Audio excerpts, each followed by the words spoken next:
Welcome to Just Minding My Business Media, where you get information that you can use. I'm your host, Ida Crawford. But before we dive in, subscribe to Just Minding My Business on YouTube and wherever you get your podcasts. Share Just Minding My Business with your family, friends, and colleagues. Engage with us by leaving a review or comment. Your support keeps this podcast going and growing. Visit our website at jmmbmediallc.com to learn how we can support you in getting more visibility on your products and services. So grab a pen and paper and get ready for information that you can use. Wow. So at 14, Doug Haworth, did I say that right, Doug? Howarth is close, yeah. Okay, was faced with a problem that would pursue him for decades.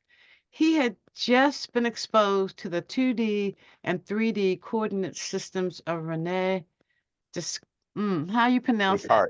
Descartes. Descartes. Descartes. Okay, good. While they offered a framework for many problems, he wondered what other plotting systems exist that we haven't seen. Shortly after, Doug found out that his kidneys were failing and that clouded his thinking. Persevering through this challenge, he majored in economics at Washington State University, graduating top of his class.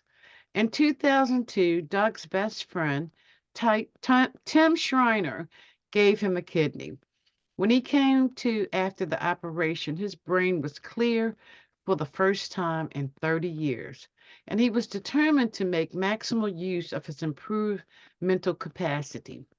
Not long after that, when he and his wife went shopping for a new wash machine, as she weighed her options aloud, he realized she had solved a multidimensional problem in her head.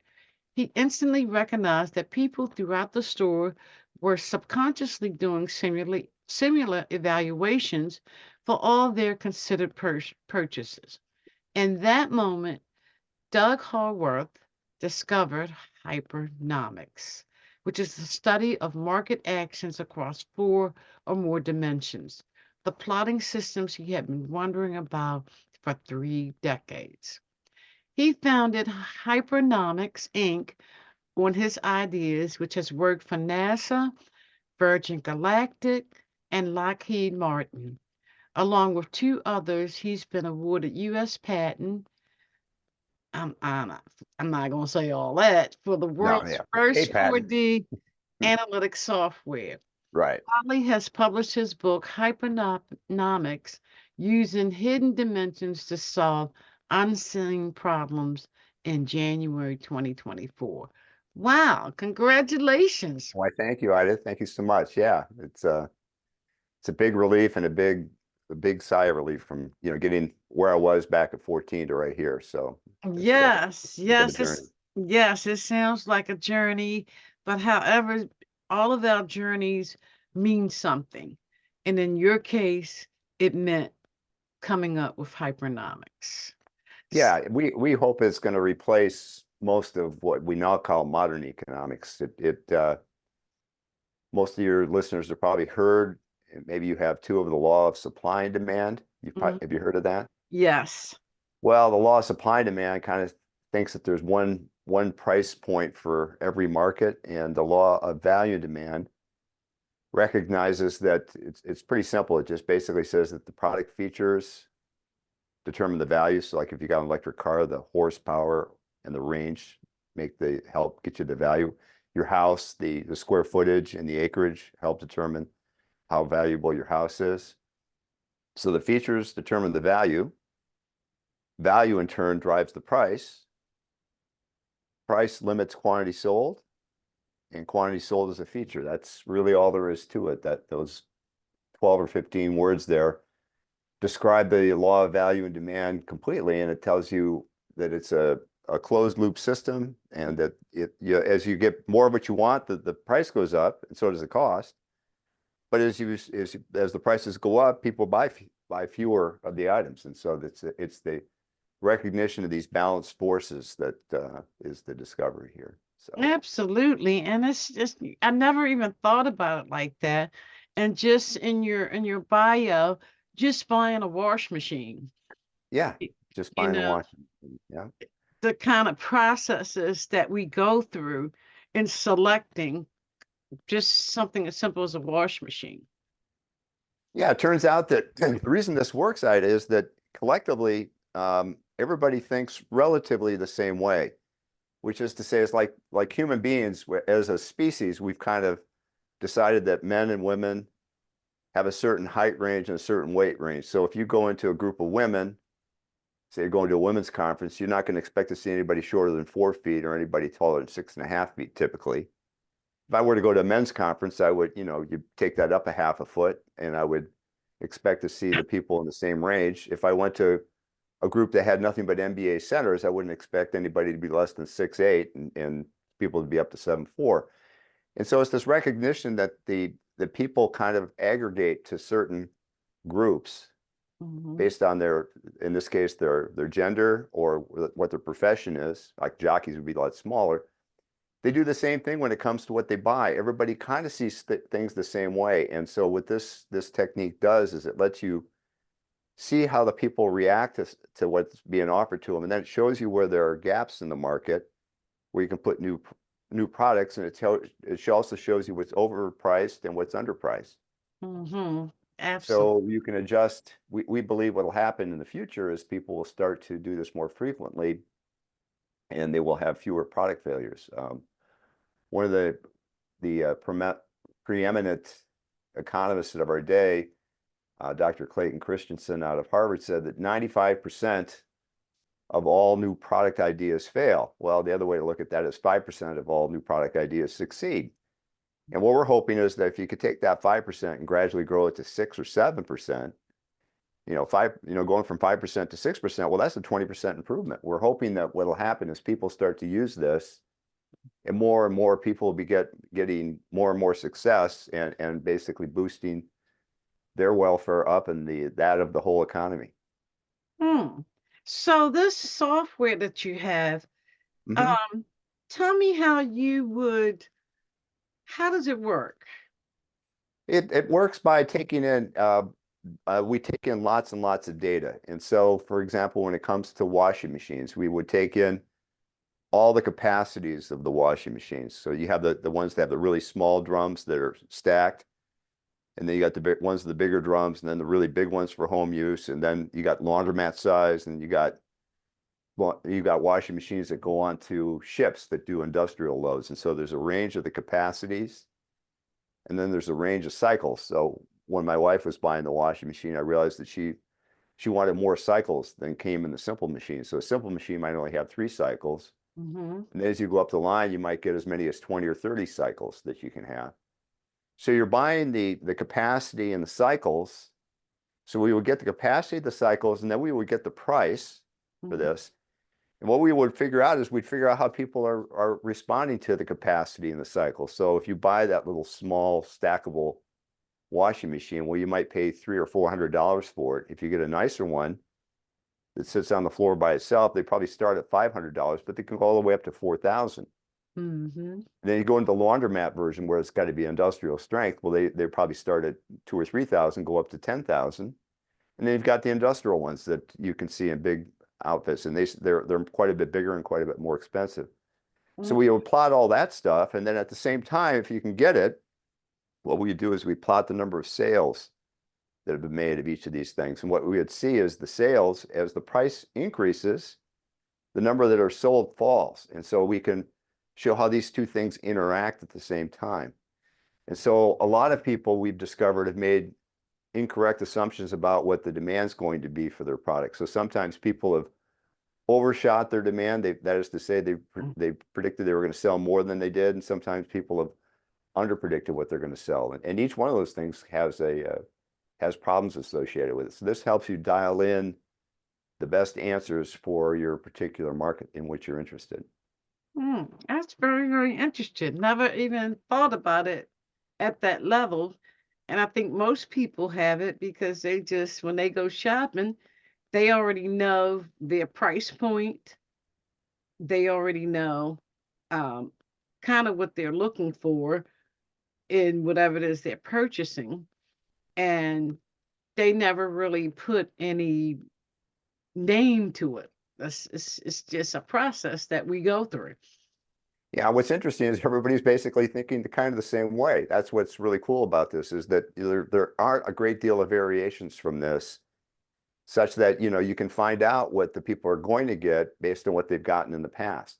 And Mhm. so one thing we like to do is we take the data from the distant past, which might be, oh, say it's say it is a washing machine market. You might take the data from a year ago, and you might take the data from a half a year, and then you take the data in the present. So you take the data from a year ago, half a year ago, in the present, and we think that would pretty well predict what's going to happen in the next 3 or 4 months. And so what we try to do is see how people are processing these purchases over time, and that becomes pretty useful too. So when if businesses want to use this software, um, it sounds, I mean, the way you explain it sounds very simple, but because most people probably have never even heard of, and business wise, of Right. the hypernomics, so they're not gonna connect the dots. So do you support businesses with, implementing this in their companies? Oh yes. Yeah, we're going to give training classes on how to do this, and of course, the book that you mentioned that I put out is basically a primer on showing you what hypernomics is about. So we hope that Mhm. people would pick up the book so they get an idea of how these forces interact, and so they would actually be primed to be able to do this. It'd be like learning how to do arithmetic before you went to kindergarten. You get to kindergarten and they teach you arithmetic. Well, if you knew it beforehand, once you got to kindergarten, you'd be better prepared. So it's kind of like Absolutely. that. So if people want the book, where do they get the book? Well, it's available on Amazon.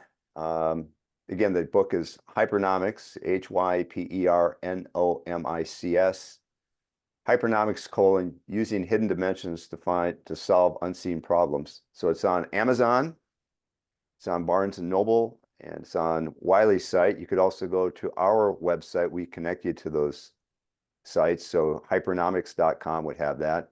Mhm. And then my own personal website, Doug Howarth, that's DougHowarth.com.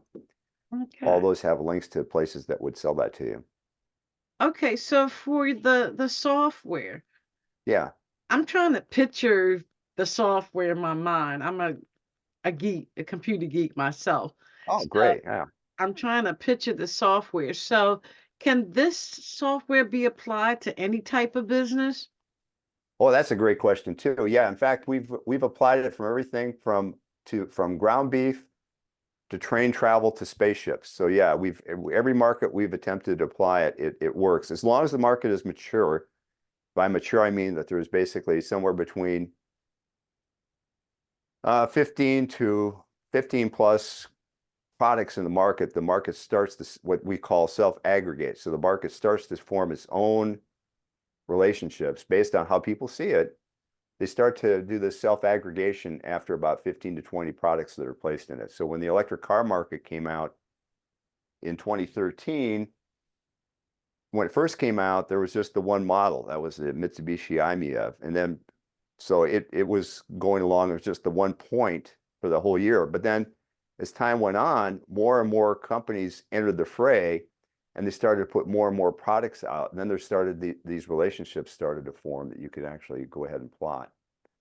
So when with this information that companies can gather, so if they that helps them with the pricing, uh, Yes, it helps with um quantity. Be, yes. okay, so it basically this is definitely intuitive. I'm like really trying to picture how it can really narrow down a lot of things so that people you don't overproduce and you don't overprice. Yeah, the other thing it can do for you, Ida, is if you use it before you even start to build a product, it'll show you where the openings are for relative to the features. It can tell you where's the open space that has the least amount of competition. So Oh, just a big, for instance, as some of your people might know, because I think most of us know a little bit about electric cars that you've been seeing them in the news. And so when the electric car market started in 2009 with the Mitsubishi i-MiEV, by 2013, Tesla was out there with a couple of Model S's, and Mm. Nissan was out there with their Leaf, and what these two, very different types of cars, the Teslas were priced around $100,000. The Nissan Leaf was at $30,000, and very interestingly, along the price line, nobody had a car that was priced between 40,000 and 70,000 for a while. Mm. Then if you go over if you plot the horsepower and the range, which is what people are buying there, no, Tesla had some really big sized motors in their cars. They had the motors that were getting, I think, 800 or 900 horsepower, but nobody had a car between 300 horsepower and 500 horsepower. And so if you put a car that had 300 to 500 horsepower, and everybody else said, a lot of people have ranges that were very tiny, like the Tesla, that were in the 100 to 100-mile range. And there were a few up there with Tesla that were 300, but nobody had a 200-mile range car. So if you made a 200-mile range car with a 400-mile engine, 400 horsepower engine, or motor rather, and you priced it between in that gap, now you've got no competition, or very little competition with respect to price, and very little competition with respect to the features that you're offering. And that's what this does, is it creates this map for you so you can actually drive your product into these open spaces. Wow. Yeah, That's amazing. yeah, That's amazing. Now, yeah. The more we got into it, the more we found we could do with it. So it's pretty interesting that way. so does this also work in the service industry? Yeah, funny you should bring that up too. Yes, it does work in the service industry. So for example, a service that we thought would be pretty easy to map, and it turns out it is you take train travel.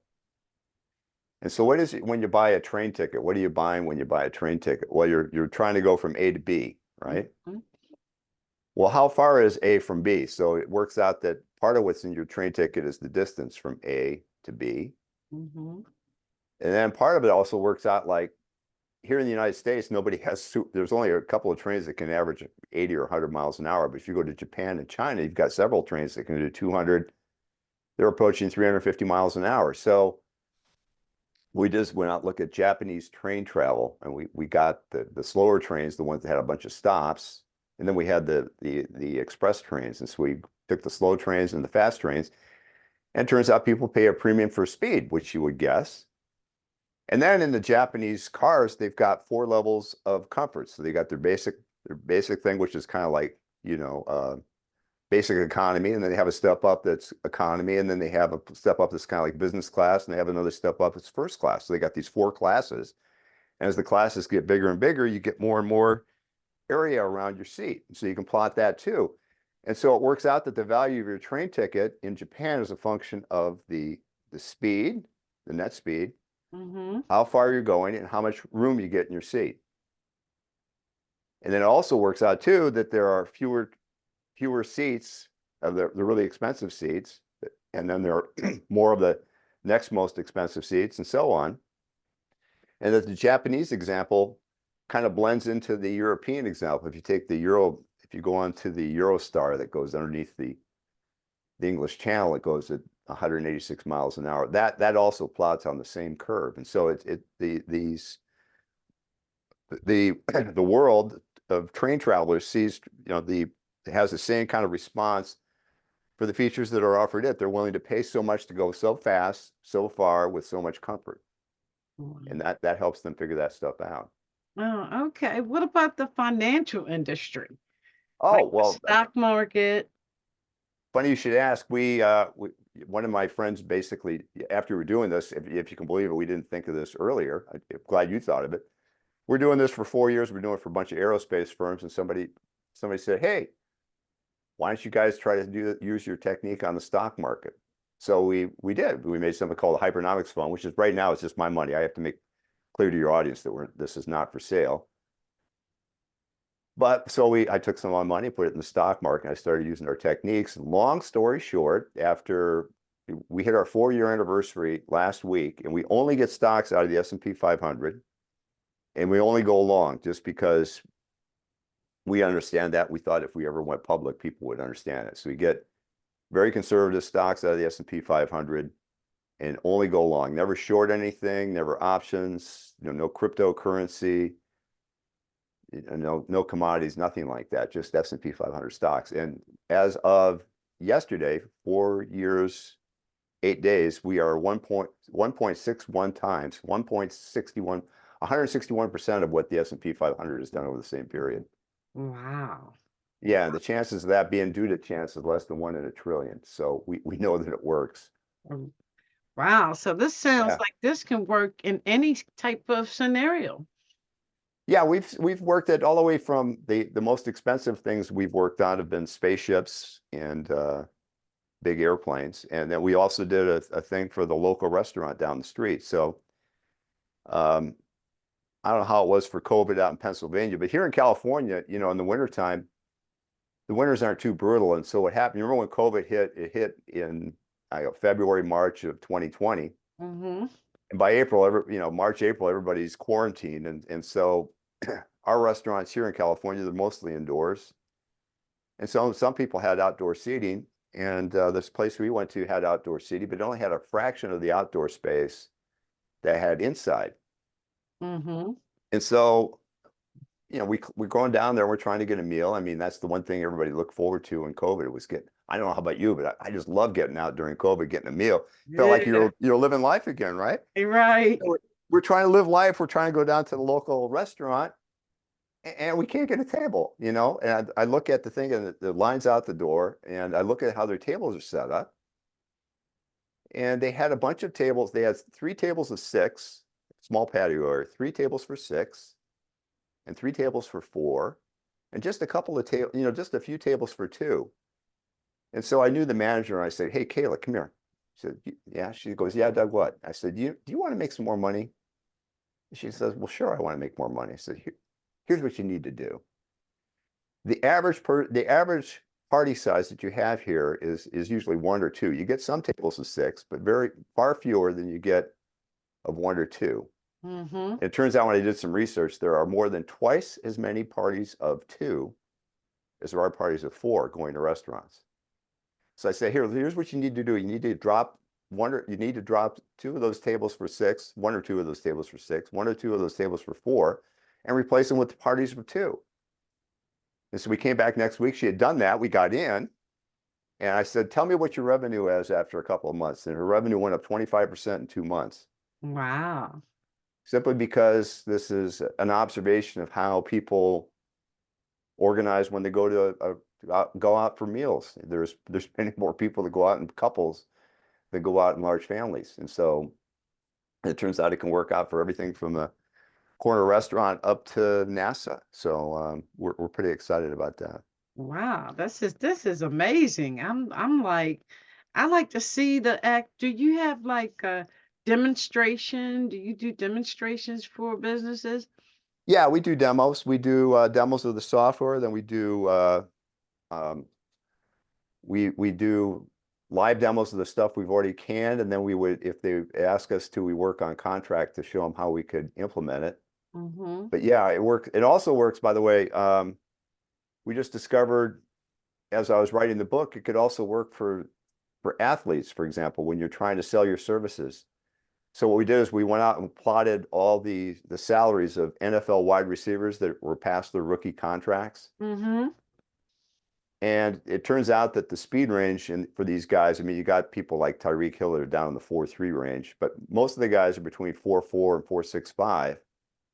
It turns out that if you have 4 catches per game and you're age 27, if you can get your time from 4.65 down to 4.6, so you've lost a 20th of a second, that's worth another $640,000 per year on average to you, Wow.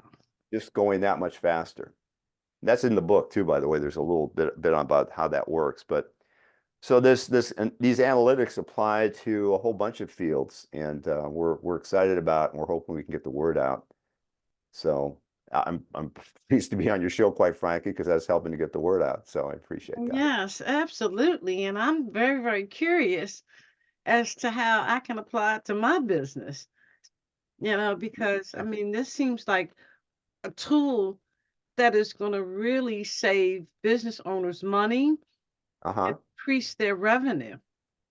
Yeah, that's the idea. When that Dr. Clinton Christensen was saying that 95% of all new product ideas fail, I mean, that kind of hits you hard. You think, well, why is that? And B, if I knew why it was, how could I fix it? Well, part of the problem is that people don't understand that there are limits to the market. And so another one that I know I don't I'm going to carbon date myself. I don't know if you've seen this film because you seem like you're younger than me, but have you ever heard of Back to the Future or watched the film?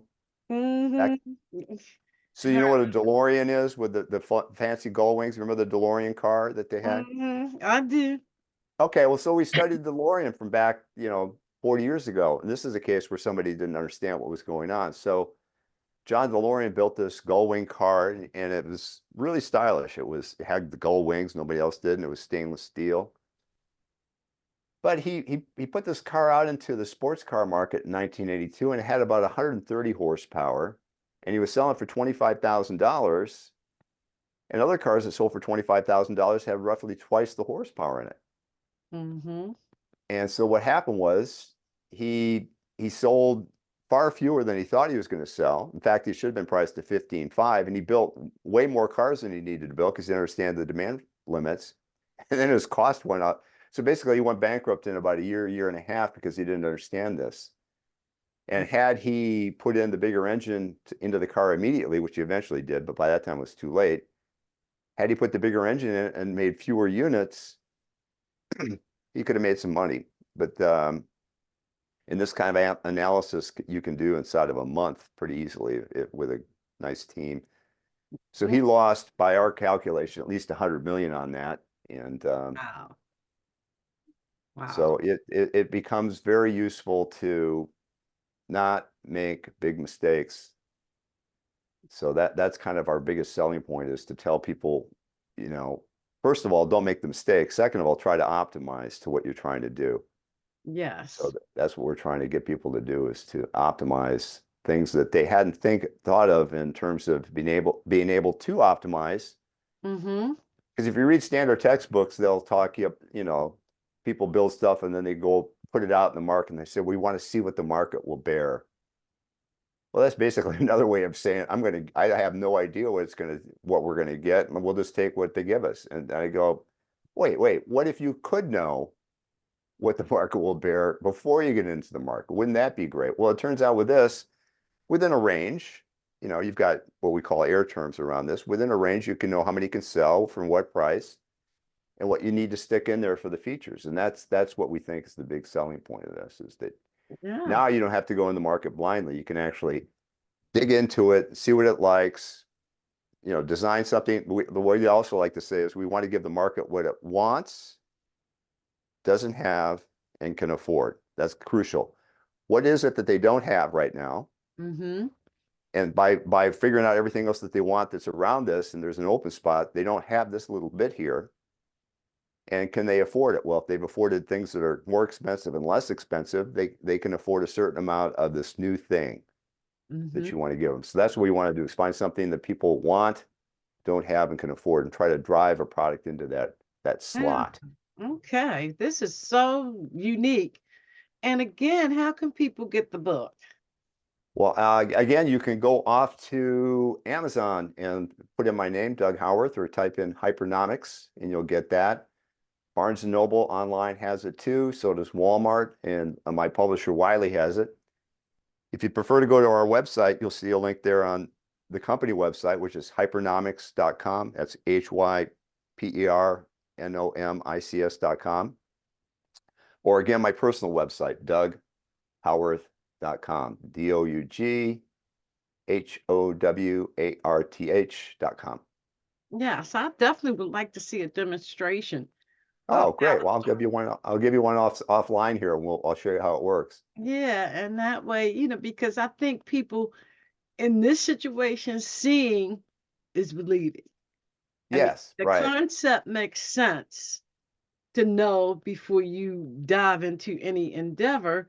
You want to have as much information as possible so right. you're not wasting money, number one, exactly. and Yeah, we or time. right. Yeah, we've identified 2 or 3 billion-dollar failures in aerospace that people could have avoided had they known what they're doing here. Wow. So, yeah, That's amazing. That is amazing.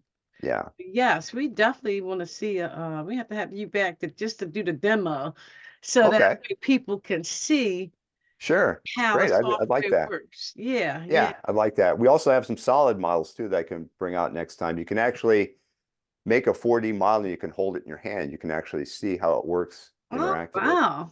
Yeah, so that's pretty Wow. So cool. you are definitely ahead of your time, aren't you?